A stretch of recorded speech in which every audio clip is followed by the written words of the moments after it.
The moment Vanessa's voice sliced across the dining room, I knew something was about to break. My twins stood there, smiling, holding their wrapped birthday gifts seconds before she ripped the iPads out of their hands like they'd stolen them. "These aren't for your kids," she snapped, loud enough for every adult to hear. "Mine actually need them."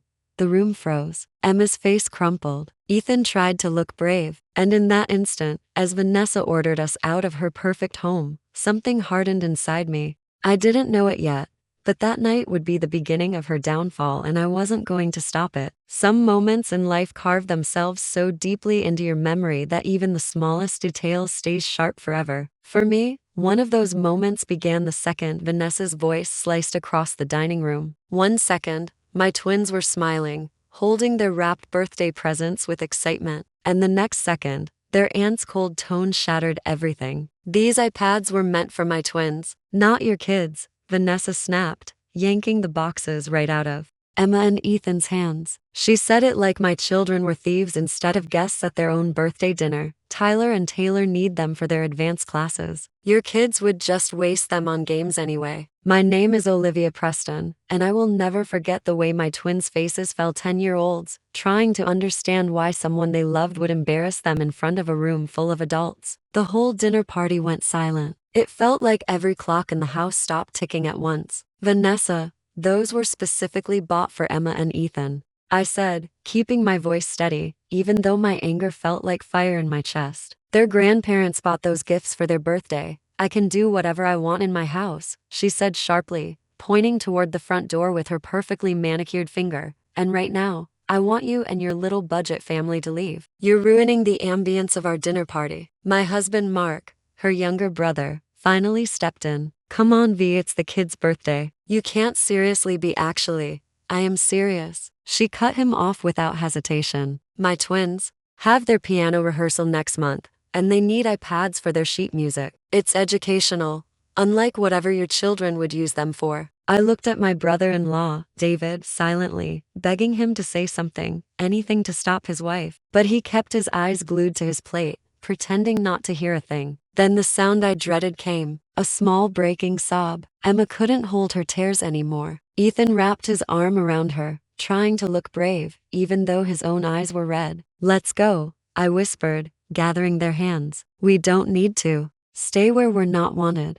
The drive home felt endless. From the back seat, all I heard were soft sniffles as my children tried to hide their disappointment. They had been counting down the days to this birthday dinner, excited to celebrate with their cousins. Instead, we were leaving early with nothing but humiliation. "I can't believe she did that," Mark finally said, gripping the steering wheel so tightly his knuckles turned white. "My own sister? What happened to her?" I didn't answer. I was thinking about the past 5 years where Vanessa transformed from slightly snobby to openly entitled after David's career leap pushed them into a higher tax bracket. The fancy cars, the luxury vacations, the private schools. The attitude grew with every new purchase. "We'll get you new iPads," Mark told the kids gently. "Even better ones." I didn't have the heart to say the truth. We couldn't afford them. Mark's teacher salary and my part-time nursing job barely covered our bills. The grandparents had saved for months to buy those gifts. But I nodded and smiled, refusing to let my children carry the weight of our financial struggles. That night, long after the twins fell asleep, I lay awake replaying the entire disaster. Something inside me hardened. I promised myself I would never let Vanessa belittle my children again. The next morning, I called my in-laws to explain what happened. They responded exactly as expected by minimizing everything. "I'm sure Vanessa meant well," my mother-in-law said. "Those devices are expensive, and Tyler and Taylor are in all those advanced programs. So, my children don't deserve nice things because they're not in private school?" I asked, forcing my tone to stay polite. "Of course not, dear," she said quickly. "But perhaps simpler gifts would be more appropriate for them. Note your audience, as they say." I hung up, feeling even more defeated. It was clear everyone in the family preferred to keep Vanessa on her throne over the next few weeks, though I began to notice patterns, little comments, uneasy expressions, and it got me thinking. So, I did some research, not spying, just public information, mortgage records, tax statements, company filings for David's side business. The picture was clear. They were living far beyond their means. They live like they're making twice what David actually earns. I told Mark the house, the cars, the vacations, the private schools. Something doesn't add up. And if they are overextended, he asked, then we need to be prepared, I said simply.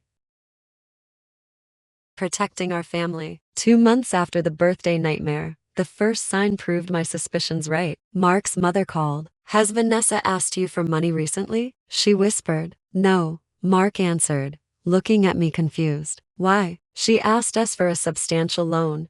Something about short-term cash flow issues. When he hung up, Mark shook his head. It's starting. 2 weeks later, Vanessa called me directly for the first time since the dinner. Olivia, I need to speak with Mark, she said, her voice lacking its usual arrogance. He's teaching. Can I help you with something? A short pause. We're having a small financial setback. David's firm is restructuring and his position has been temporarily affected. I was hoping Mark could help us with a short-term loan. How much? I said calmly. $50,000, she said like she was asking for a cup of sugar. Just until things settle. And please keep this between family. After I hung up, I called Mark immediately. When he heard the amount, he went silent. We don't have that kind of money, he said, even if we wanted to help her, which I'm not sure we do after how she treated our kids. I know, I said, but this confirms everything. They're in real trouble. That evening, more news arrived. Mark's father called, sounding frantic. David's been let go, he said, not restructured,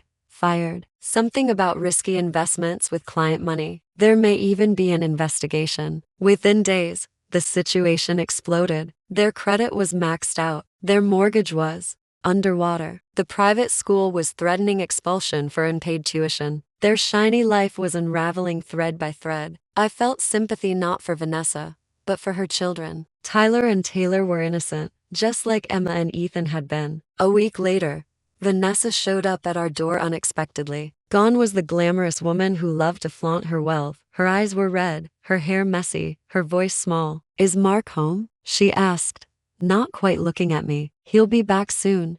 Come in. She stepped inside quietly, almost timidly, and sat at the kitchen table, the same table she once mocked as cute for a budget home. Everything's gone, she finally said. The house is being foreclosed. David's under investigation. We're selling everything for a lawyer. The kids are devastated about losing their school. I placed a cup of coffee in front of her.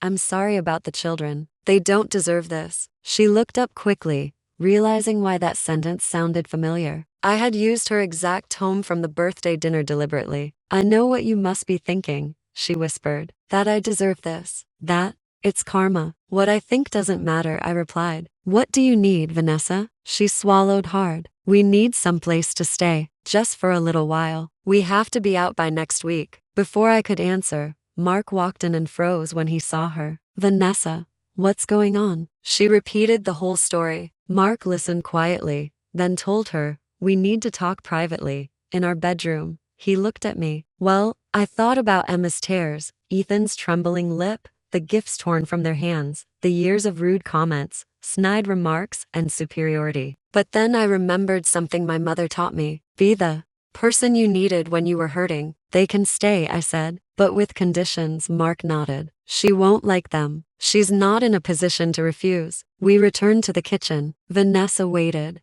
eyes red and hopeful. We have a proposal, I said, meeting her gaze. But first, let me remind you of something that happened not too long ago at your house. Vanessa's face went pale as I began replaying the birthday scene, not angrily, just truthfully, but each detail struck like dropping stones into still water. You humiliated my children on their birthday. I concluded you took gifts their grandparents had, saved foreigns to buy you mock our lifestyle and our values, and now you're asking to live in our home the same little budget. How say this they sneered at for years. She stared at her coffee cup, unable to meet my I know I was wrong. Yes you were. Mark agreed, his voice firm but no Tunkin. And if we agreed to help you now, things have to be different. I pulled out a folder and placed it on the table between us. As these are our conditions, if you agree to them, you and your family I can stay in our guest room and the kids can share with Emma and Ethan until you back on your feet then.